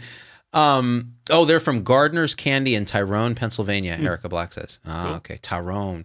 My kids are laughing every time you say taint, Nick Allen. Well, Nick, We aims to please. The gooch. Do you remember the gooch on Different Strokes? Yeah. Who says kids don't get educated during the pandemic? It's right. You know what I'm saying? Virtually. Yeah. Virtually. I am basically Schoolhouse Doc at this point. You know, like, a taint is a person, place, or thing. Don't drown your taint. Remember that one? Don't drown your food. Okay. I was also a child and I heard don't drown your food. I was like, as a kid, I was literally thinking, like, why do they have to have a PSA teaching me not to drown my food? Why would I drown my food? Oh my God. Like, doesn't even make any sense. Like there's a problem with gravy out there in the world. Like people are over gravying their fucking food. Like it just didn't make any sense to me at all. Like, why do you have to tell me about not? The other one was stop, drop, and roll. I was a little kid and they're like, oh, okay, kids, no big deal. But listen, if you suddenly catch on fire, if your whole body suddenly becomes a towering inferno of burning child, you just roll on the ground and everything goes out. And I was thinking, like, I remember picturing going like, why would I start on fire? I'm like, fuck, am I going to start on fire? Like, what the hell is going on? You know, like they're preparing you for something later in the day in the classroom or something. Yeah. Like at any point today, we're not saying this is going to happen today, but if you just suddenly burst into flames, I always remembered stop, drop, and roll, and don't drown your food in mayo or mustard or goo. Yeah. You can't even eat what you can't even see, so don't drown your food. And it's exactly what big corporate interest supported that. The anti-gravy lobby. The anti-gravy. Oh my God. Big anti-gravy. Yeah. They're like, you know. They got really radical, kind of like the anti-abortion lobby, where they went and shot they like in his driveway, they shot like the mascot for the local gravy company. You know?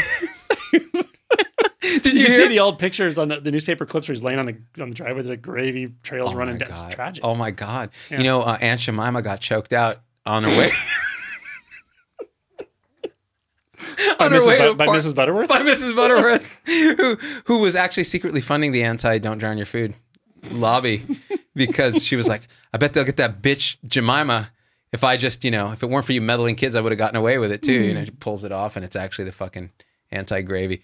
God, that went off the rails fast. My God, the idea that there was a whole PSA called Nutty Gritty. Do you remember that one? I don't remember that one. Nutty Gritty. It's the snack you can munch. It was basically an ad for nuts. And I'm like, there's enough nuts in this fucking world. Like, why? Even as a kid, I'm like, why do they want me to eat nuts? Like, this is just like, there's nothing, they're high calorie. Like, let me drown my food and not eat nuts. Right. You know, and that's one to grow on. Yeah. Yeah. Remember the Cookie Crook? Oh, fuck yeah. He was the bad guy of Cookie Jarvis. Cookie Crisp cereal. Yeah. He was the crook on the front of Cookie Crisp cereal. He had a burglar's... he was a hardened felon. Felon. Nothing spells breakfast wholesomeness like a hardened felon enjoying cereal with your children in your kitchen while you sleep on a Saturday morning. I mean, I was the obvious mascot, right? He was perfect. Yeah. He just got out on a GTA, like a 15-year GTA, ride. And now he's enjoying breakfast cereal with your children. The fucking Cookie Crook is like, y'all, Cookie Crook got swole in prison, man. Check him out. You come down and he's tattooing a freaking spider web on your kid's elbow. Like, Mom, look what I'm getting. Hey, well, how did Maya get a fucking teardrop on her face that he doesn't wipe off? Because it's a tattoo, bitch. What the fuck? Cookie Crook, what the fuck is wrong with you, man? Get away from my kids. Goddamn General Mills piece of shit. It's true. Like these fuckers, like Toucan Sam? Yeah. Like what is that? What is a Toucan Sam? Like first of all, it's illegal to import South American wildfowl without a particular license. And I'm pretty sure General Mills didn't have that license. Do you think Kellogg's fucking took the time to get the right permit to get that bird on U.S. soil? Probably not. No. In fact, we could do a class. He was probably smuggled. He was smuggled. Mm-hmm. He threw black market. Oh my God. Toucans. Underground tunnels. Mm-hmm. The whole nine. Yeah. He was like wrapped in a newspaper. Shipped over. He was on a boat, but it was like one of those fucked up drug boats that He's like his newspaper was like rolling across and the boat was real choppy. He kept vomiting up Fruit Loops.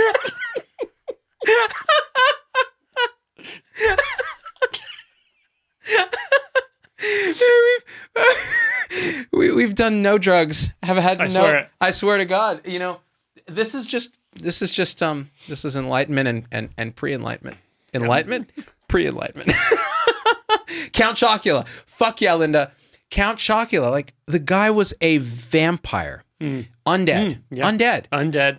Lives on human flesh, but also likes chocolate. But he also likes to enjoy chocolate with children in their cereal bowl. Yeah. You know, actually, come to think of it, that's okay. I feel like that's okay. There's an okayness. There is. That makes sense. It makes sense in a weird sort of way. But yeah, it's like the paradox you talk about in higher stages of awakening. It's like you can love chocolate and love human blood and still be a good person. Yeah. Yeah, I think so. Look at all the laugh emojis and they're laughing with us. I'm glad they're not. Yeah, I think they're laughing at us. But. Yeah, I think so. Their sides hurt. The anti-gravy lobby.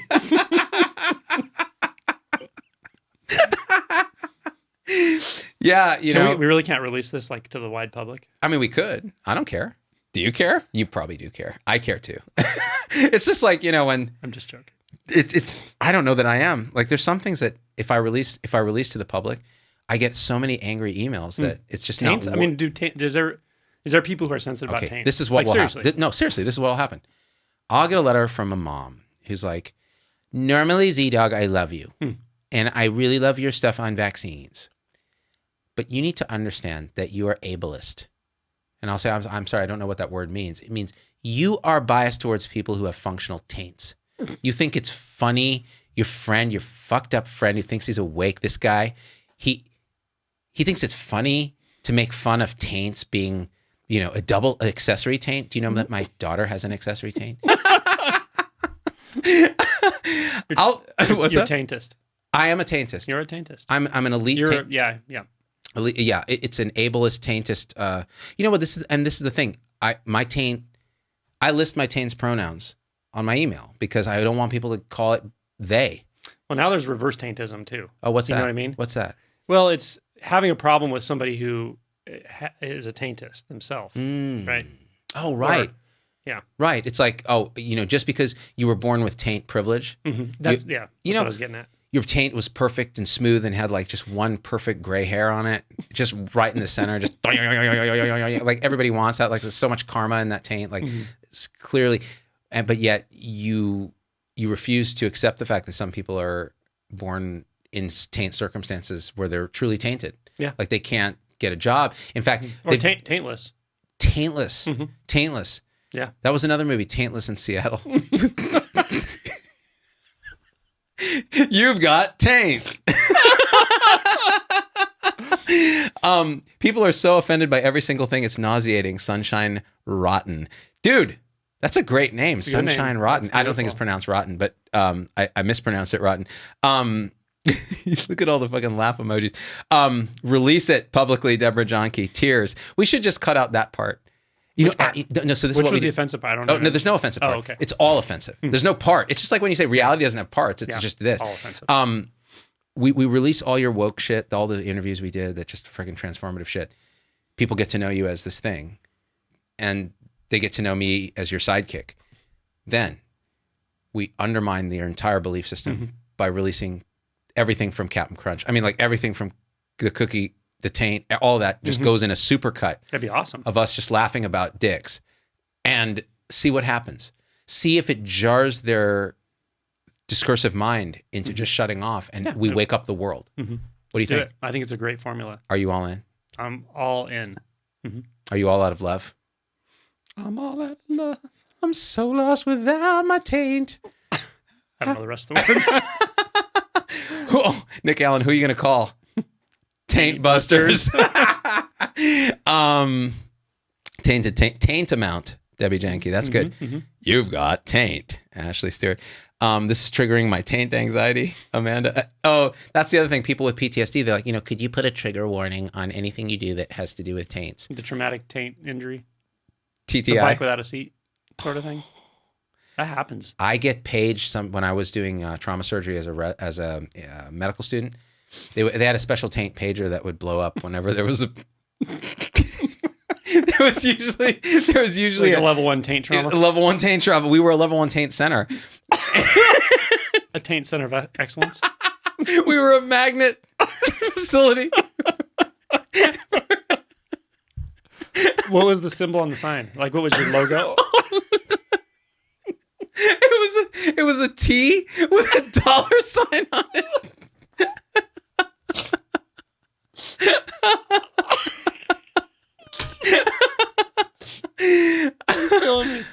my God. Oh, Jesus. Help me. Oh, man. I'm dying. Bet you never thought they'd go to med school. Yeah, right. Larissa. Yeah, right. Post-traumatic taint disorder. That's really what it is. Oh, my God. That's really what it is. That is genius. PTTD. That's beautiful. Oh, my that's God. Brilliant. That's really brilliant, right? Like, how fast can you get over here? You got an extra camera, an extra microphone? Yeah, come on over. Give us more.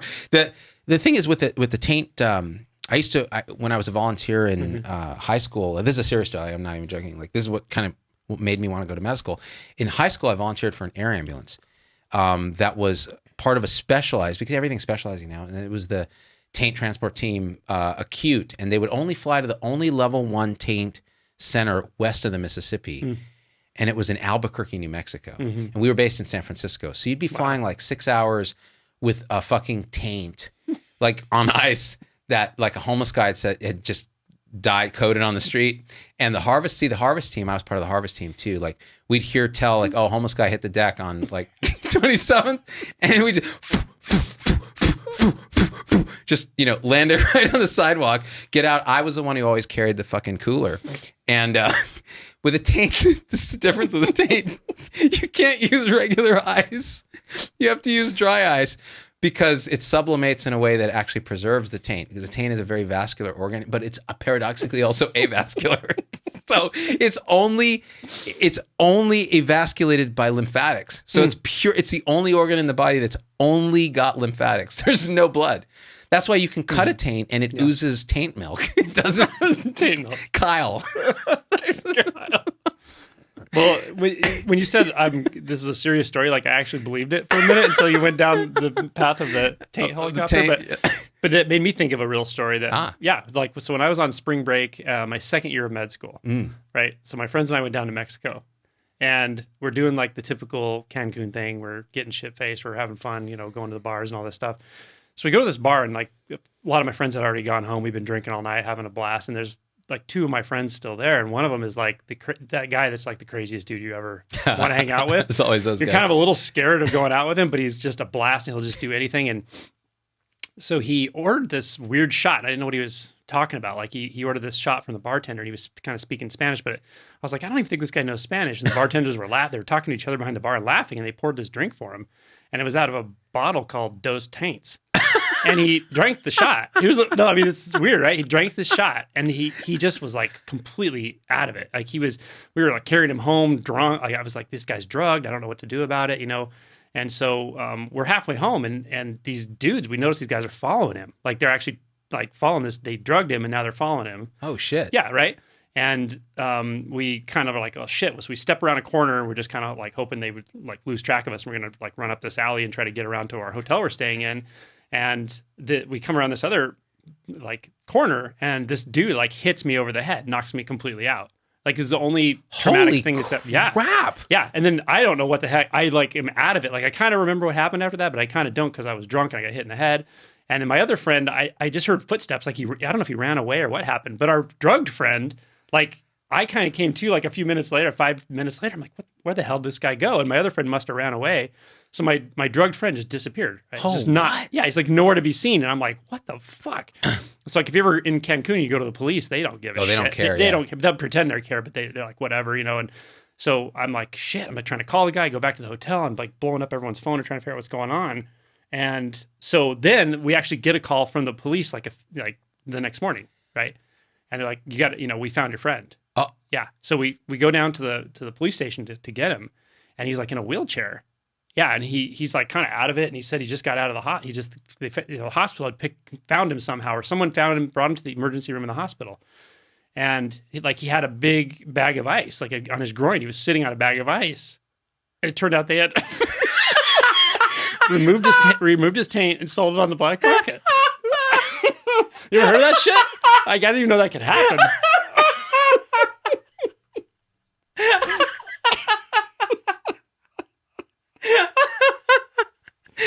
Oh my fucking God, dude.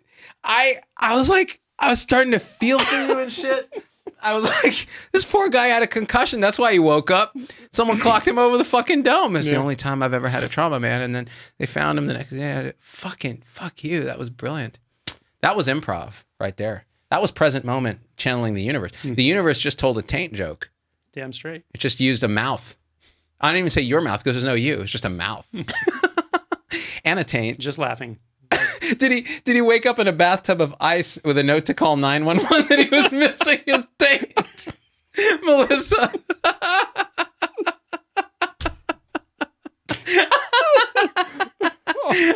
He had a cell phone. They left the cell phone in one hand and like 20 pesos in the other hand. They're like, Senor. Call 911. You're missing a taint. Oh, that's the best thing. So you got a taints plant. Transplant? You got a taint plant? Yeah. You got an aloe plant? Yeah, taint graft. Oh. Which means he gets admitted to the taint service because that's the only indication. Is like, well, is this guy post-taint transplant?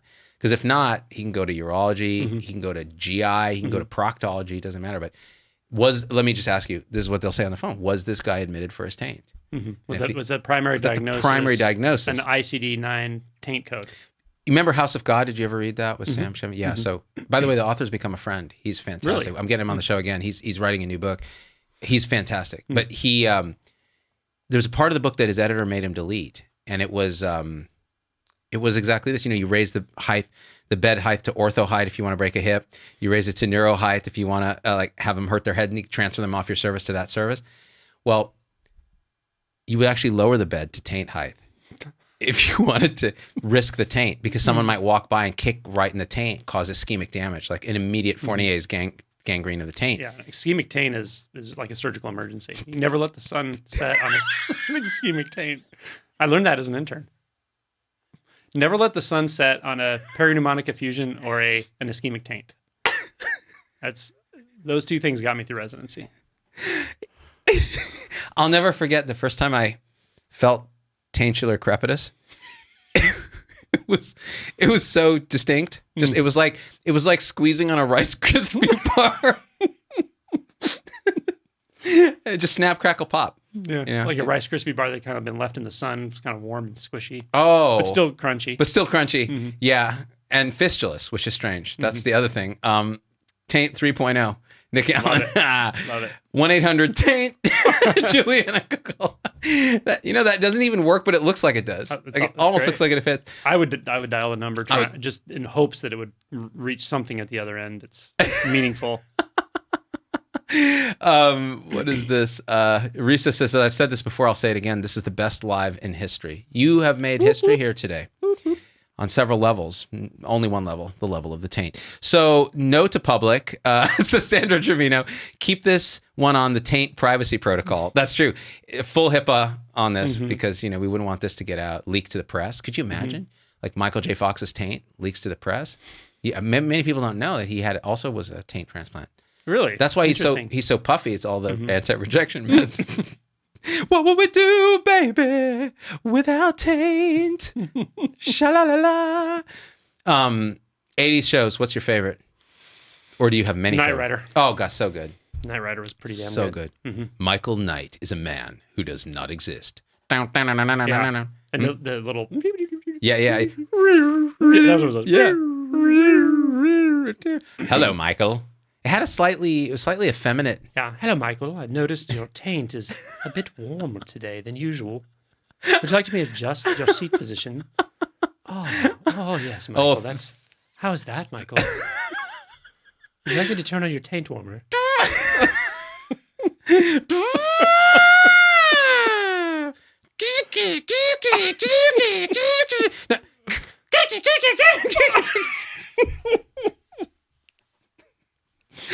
Full Metal Taint.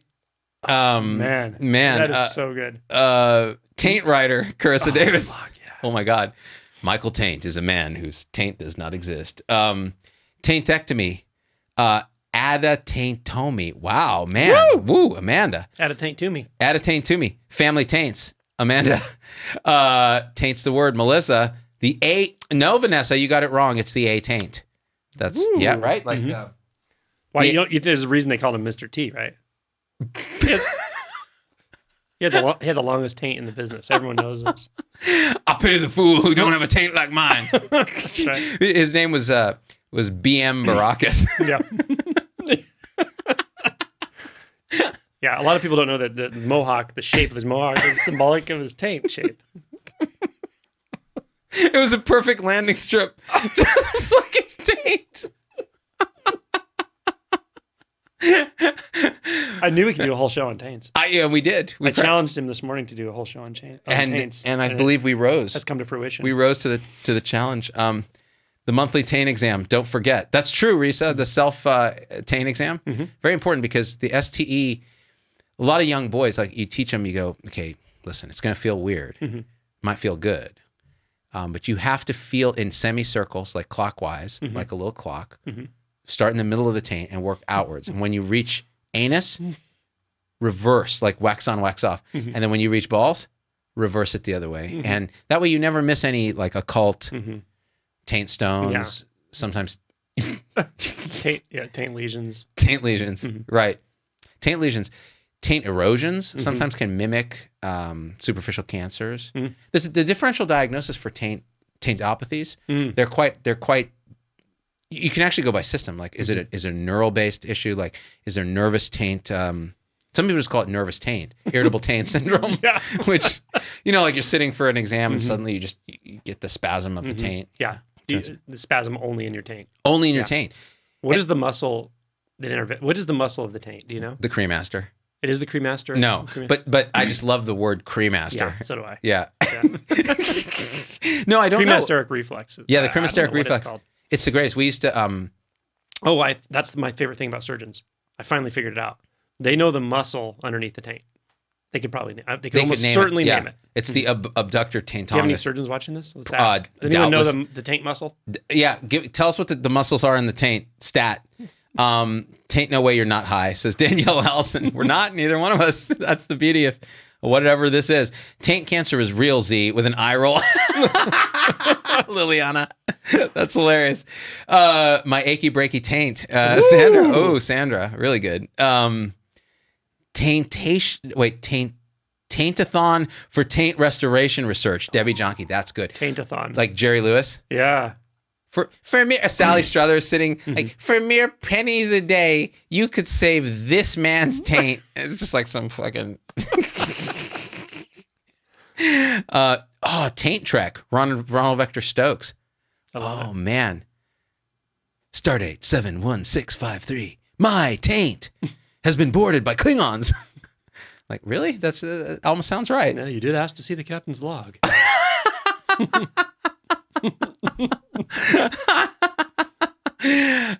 Damn it, Jim, I'm a taint specialist. ITS sufferer here, Amanda. She's got irritable taint syndrome. It's always women. Yeah. Why is it women? I don't know. It's just really, like they have such bad luck with this stuff.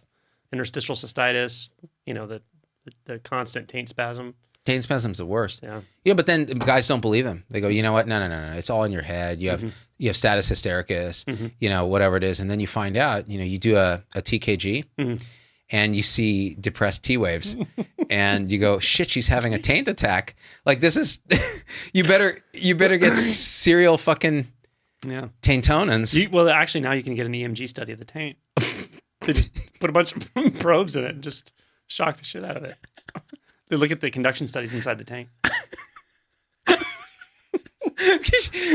Could you imagine calling the taint fellow in the middle of the night to interpret a fucking TMG? Getting the taint fellow out of bed. Is this an emergency? Why is this a fucking emergency? What's it? Did you go to med school? Right. Okay, you're supposed to be the taint fellow. Never let the sun set. Read a book. Come on. Read a book. Figure this shit out. Read a book. Yeah. Never let the sun set on a fucking fragile taint syndrome. That's what I think this guy has. I did a stat fucking genetic analysis. He's got 4 X chromosomes. That's pathognomonic. Got Klein-Tainter syndrome. Oh, Klein-Tainter. Amazing. I believe George Washington might have had that. Or was it Martha? I don't know. Inguinal taint prolapse. Oh my God. She's OBGYN. That's right, Risa. Have you ever had to do anesthesia for an extended... Actually, that's a real thing. Taint tears. That's a episiotomy. Shit. Let's not make fun of that because that's actually real. Grade 3, grade 4 tears. That's a real deal. That's the real deal. It happens. That's where this gets serious as a fucking taint attack, dude. Didn't you tell me something about applying nitroglycerin to the taint? There's like... Scrotopaste. It's for the scrotopaste. scrotum. Yeah, that's right. Yeah. But you can put it on the taint. It's just 73.6% less on average absorptive. Because look, they've done studies of taint versus placebo in terms of scrotopaste. And what they found is no difference. P-value was insignificant. Like it crossed. Wow. It was like 1. I wouldn't have Unity. guessed it. Yeah. Yeah. No. Yeah, exactly. Oh my God. Tainted fake taint. Oh, Carissa Davis had a grade 3. Ouch. The taint fellow, Okie Westbrook. You got to, the taint fellow's always such a little bitch too. He's always like, we're almost as bad as like the derm fellow, right? Oh God, yeah. Wait, you need me to come what? A stat dermabrasion? Yeah. Yeah. It's like, no, Stevens Johnson. Have you heard about that? Yeah, Never let the sun. Toxic epidermal necrolysis. Well, this is taint epidermal. Oh my God, TEN. Yeah. Taint epidermal. Oh, that's amazing. You can let the sun set on that, but the sun will rise on a cadaver with a burnt taint. Exactly. Right. My secret taint, Okie Westbrook. I think we've exhausted everything, including ourselves. We've talked about everything that needs to be talked about. And you have to get on a plane tomorrow, which I'm going to miss you, man. Yeah, It's been great, buddy. It's really been fun. Like this is the most fun I've had in like 3 or 4 days. Like, I mean, really profound amounts of fun. Guys, like, fuck all y'all. You guys are great. This was so much fun. Thanks for sticking. It was really fun. Thanks for everybody for coming and all your awesome comments. Yeah, Hilarious. it's really great.